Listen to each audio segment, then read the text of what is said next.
Hindi po kami nakikiisa sa pagdiriwang po ng Christmas o Pasko tuwing December 25 dahil wala pong mababasa sa Biblia na sa petsang yan ipinanganak ang atin pong Panginoong Hesukristo.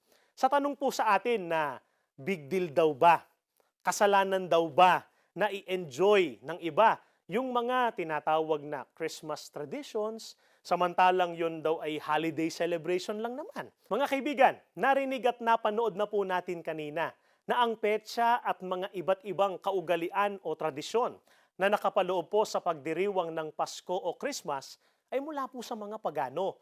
At hindi po tayo dapat nakikibahagi sa mga gawaing pagano sapagkat ito po'y kasalanan sa harap ng Panginoong Diyos. At ang katunayan niyan ay mababasa po natin dito sa unang Korinto 10:20. Ganito po ang pahayag ng Biblia.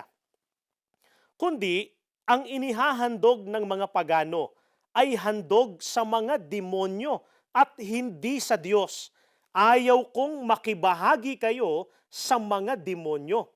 Mga kaibigan, alinsunod po kay Apostol Pablo, ang pakikibahagi po sa mga pagano ay katumbas po ng pakikibahagi sa mga demonyo. Kaya ano pong tagubilin sa mga tunay na Kristiyano? Dapat po ay wag na tayong mamuhay na gaya ng mga pagano. At yan po ay mababasa natin. Dito naman sa Efeso 4, ang talata po ay 17. Kaya't ito ang masasabi ko sa pangalan ng Panginoon.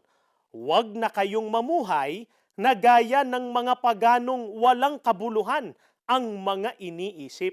Mga kaibigan, ang mga tunay na Kristiyano po, hindi po namumuhay na gaya po ng mga pagano. Kung gayon, kasalanan po sa harap ng Panginoong Diyos ang pagdiriwang po ng tinatawag na Pasko o Christmas tuwing December 25. At hindi lang yon, kundi maging yung iba't ibang mga kaugalian na nakapaloob po dito sapagkat ang mga ito po ay mula po sa mga pagano.